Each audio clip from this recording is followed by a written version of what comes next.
Hey guys, in this video we're going to be breaking down all the information I was able to find after opening 100 airdrops in Apex Legends. To start off, I wanted to get a rough estimation of what we could expect from airdrops. Very similar to my previous Lifeline drop breakdown video, I wasn't able to find a lot of good information online and didn't get a response from the devs when I entered their DMs trying to get these numbers. Again, before we jump into the numbers, these values only present rough estimations after opening only 100 airdrops. I could have been more accurate and opened 1,000 or even 10,000, but I think 100 will be a decent starting point. Now that we got that out of the way, let's look at these numbers. First up, the healing items. From my experience, around 90% of the airdrops in this game contain one healing slot, one gear or weapon slot, and the last slot being saved for attachments. These slots obviously vary a little bit, as I've opened up airdrops with both a shield battery and a phoenix kit before. From my experience, you are most likely to find a shield battery in the healing slot, and both the medkit and phoenix kit have a slightly lower drop rate in this experiment. Next up, we got the gear slot.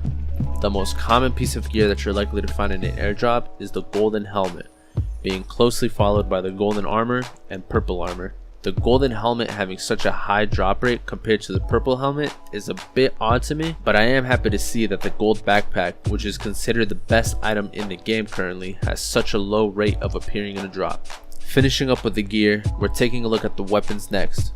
Currently, the Kraber and Mastiff are the only two weapons you can find in an airdrop. According to this experiment, it's safe to say that you'll find a weapon in one of every two airdrops that you loot, with a slightly higher chance to find the Mastiff than the Kraber.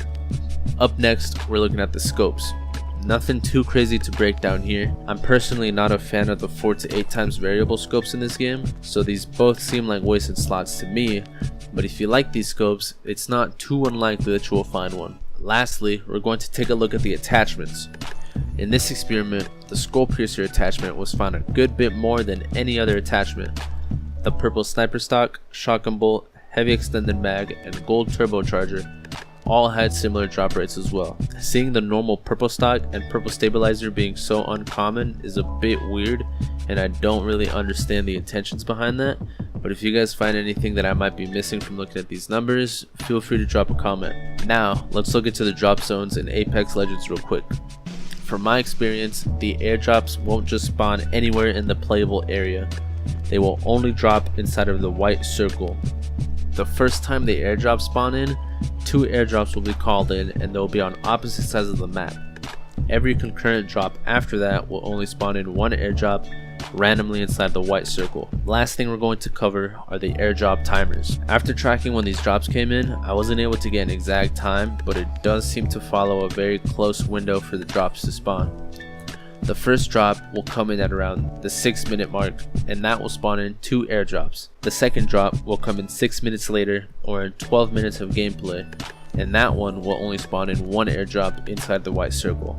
The last airdrop will come in around 4 minutes after the second airdrop, or in around 16 minutes of gameplay. I only played about 10 or 15 games specifically tracking these numbers, but from those games I can say that there are only 3 airdrops per game, 2 dropping at 6 minutes, 1 dropping at 12 minutes, and the final one dropping at 16 minutes. So depending on these airdrops for loot isn't that great of an idea, as the first one doesn't come in until you are 6 minutes into a game. The last interesting thing I was able to find is that there really wasn't any competition for the first wave of airdrops. It makes sense that since there are 2, the amount of people you are likely to see is essentially cut in half. But for the second and third airdrop, I was almost always fighting for the chance to loot them. After looking at these numbers, you guys can decide if fighting over the loot is worth it.